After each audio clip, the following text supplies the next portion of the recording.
이건 잠언서 4장 23절에 모든 지킬 만한 것보다 더욱 내 마음을 지켜라. 생명의 근원이 이에서 남이라 하셨습니다. 자신의 마음속이란 인생의 흥망성쇠를 결정하는 중요한 곳입니다. 마음속을 감찰한다는 것은 말씀과 성령으로 자신의 마음속에 숨어있는 자신을 망하게 하고 고통스럽게 하고 하나님의 축복을 보기 위해서 살아가지 못하게 하는 요소들을 표시해서 차단해서 과감하게 쏟아내버리는 적극적인 활동을 말합니다. 성도는 무엇보다도 자신의 마음속을 투시하고 청소하는 능력이 있어야 아브라함의 복을 누리면서 살아가게 되는 것입니다. 또 하나님의 권능을 사용하며 살아가게 되는 것입니다. 사람은 밖으로 나타나는 모습이 자신의 정확한 마음의 상태라는 겁니다.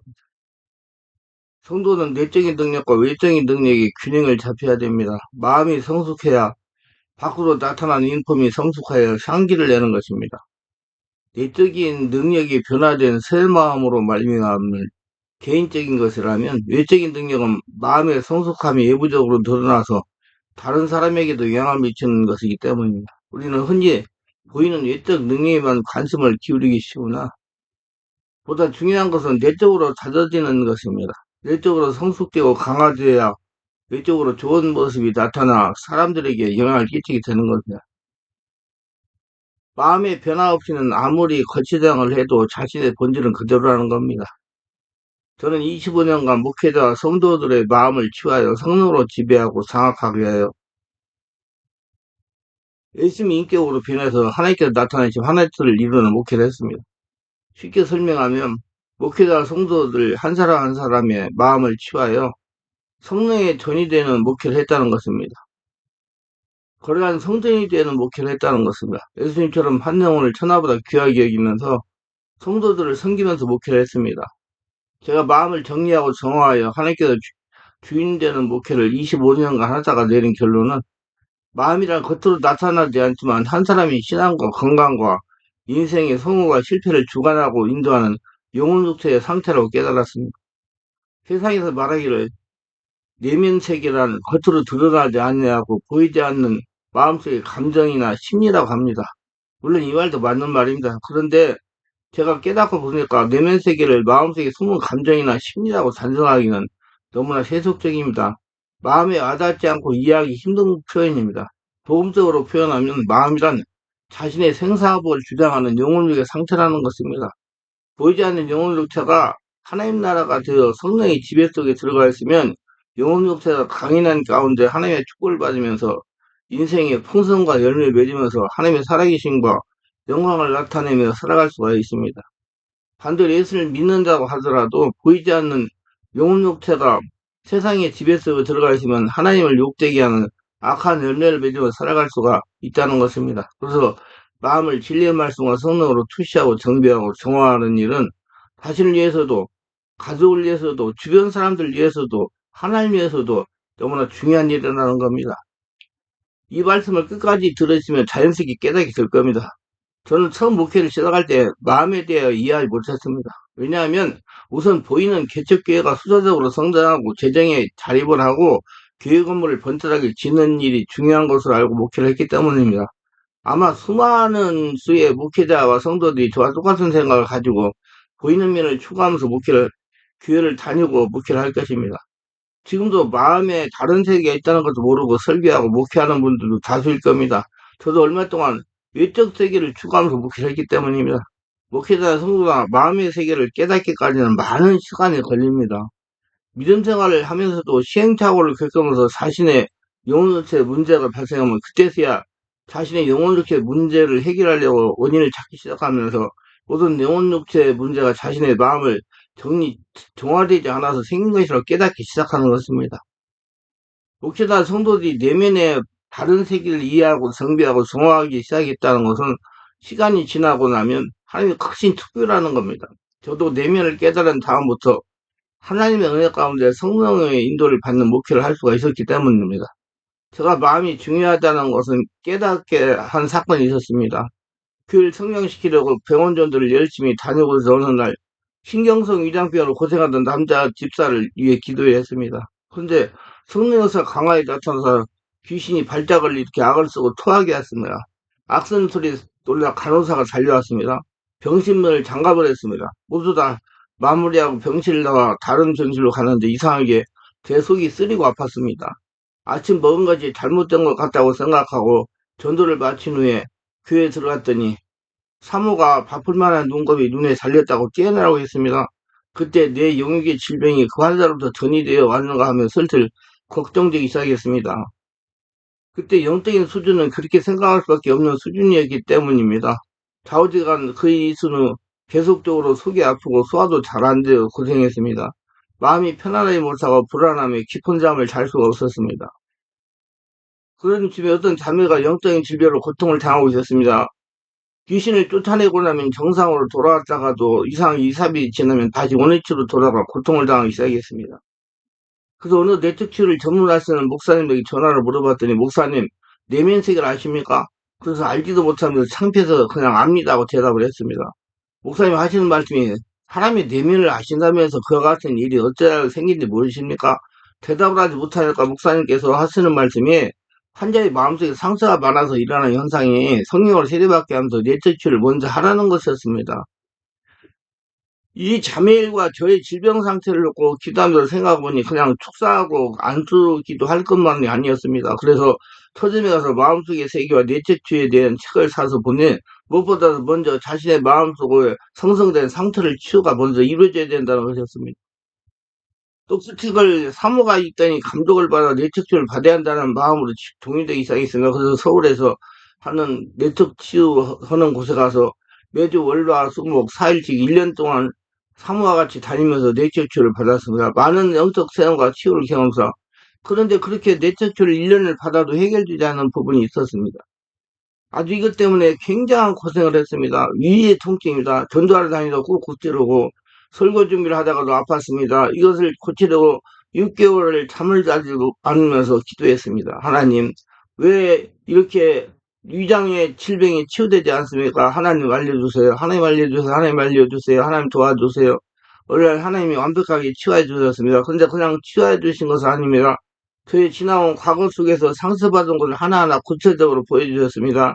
군대 생활하면서 받은 상처들입니다. 군대에서 상관에게 인격적인 모독을 받은 것부터 시작하여 중대 당시를 병사 앞에서 상관에게 구타당하며 마음에 맺힌 상처들이었습니다. 특수부대는 원래 장교들을 상관에게 구타당하는 것이 자반사입니다. 저는 군대 생활도 아주 힘든 곳에서 했습니다. 세상 아이들이 말하는 대로 아주 더러운 곳에서 했습니다. 상관을 잘못 만나 진급이 여러 번 떨어지면서 상처받은 일들 등 소목소목 보여주시고 설명해 주시기를 무려 7번을 하시더니 상처의 근원들을 보여주십니다. 근원을 보니까 전부 저에게 문제가 있었다는 것을 깨달았습니다. 어릴 때 유아실과 소년실 상처가 인생을 꼬이게 했다는 것입니다. 가장 무서운 상처는 무슨 일인지 내가 다 해야 된다는 것입니다. 남에게 상관에게 부탁을 하지 못하는 것이며 그래서 군대 생활을 접은 것입니다.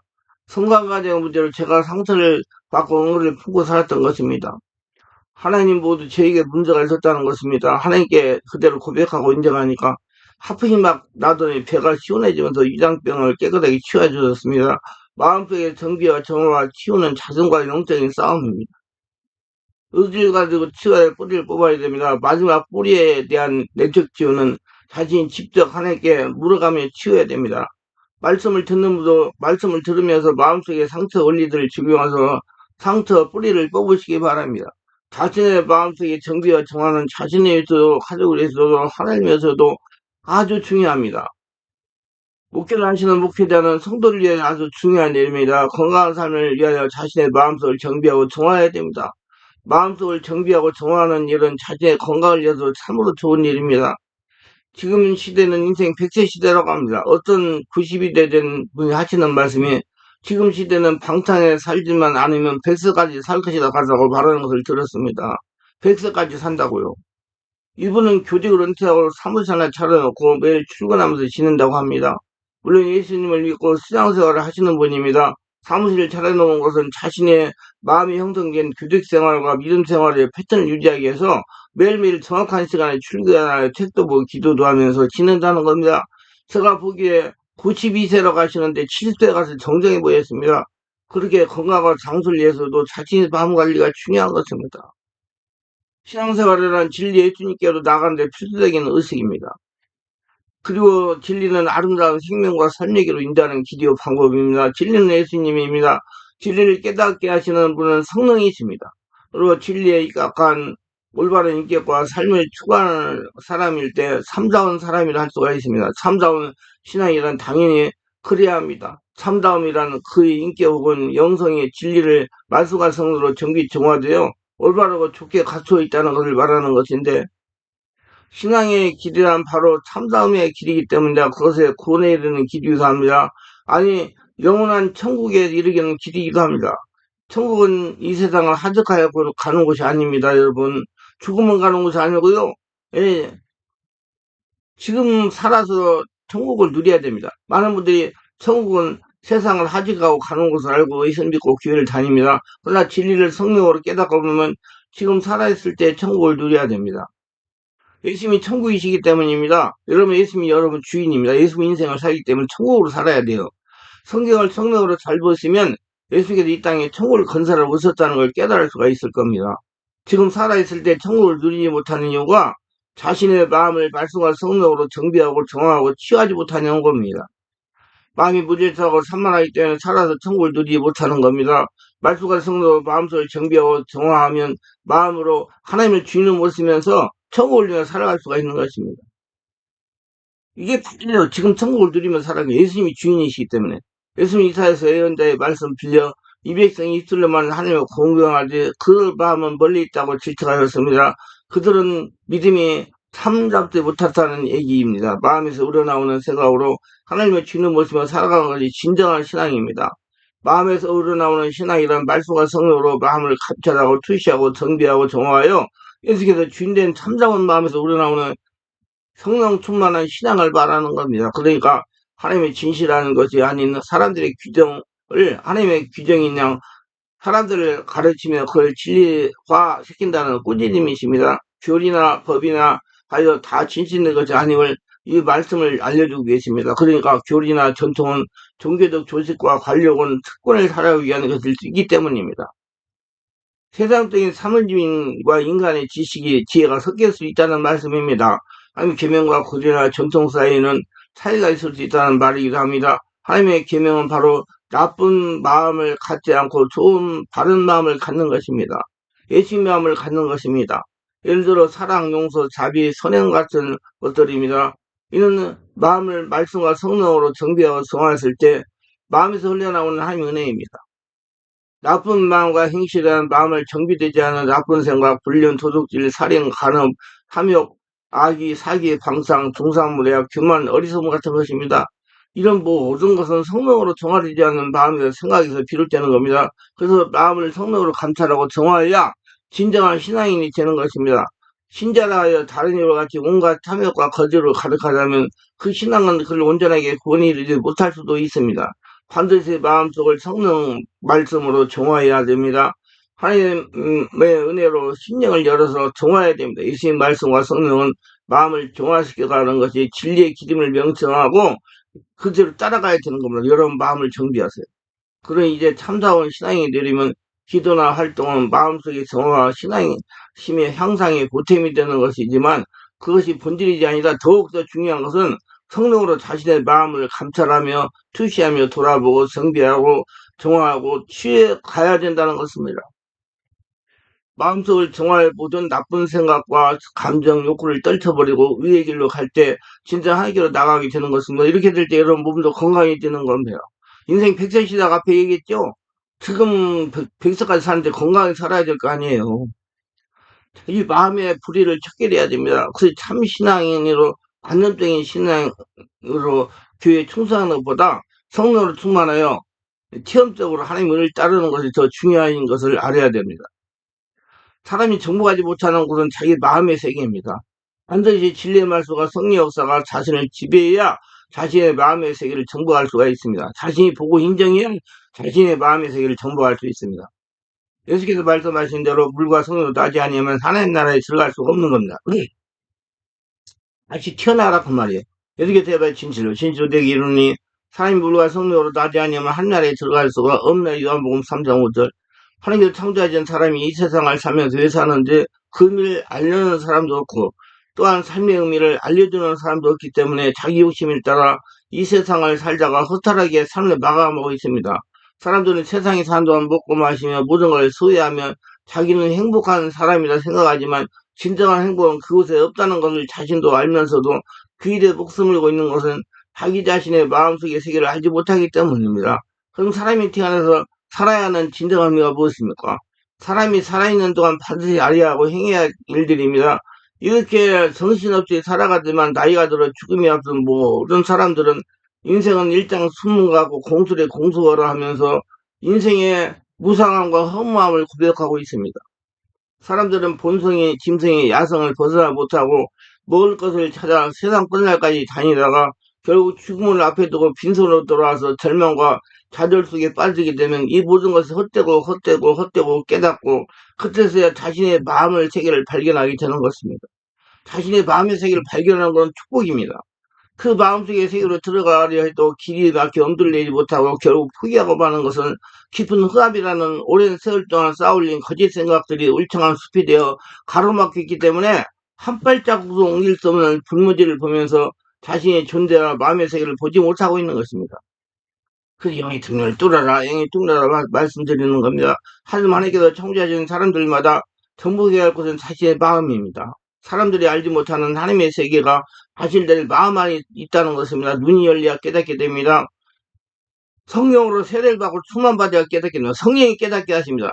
자기 자신의 존재가 어디서 와서 어디로 가는지 그것을 알지 못하면 사람이 아니라 짐승들에 불과하다는 것이요. 그러나 자기 마음 안에 있는 세계를 정복하게 되면 거기에는 행복도 있고 성공도 있고 기쁨도 있고 성욕도 있고 하나님이 계신 것을 체험하게 됩니다. 그러면 사람들 누구나 꼭 찾지 않으면 안 되는 것이 자기의 마음 속의 세계입니다. 이건 반드시 성령으로 세례받아야 보여요.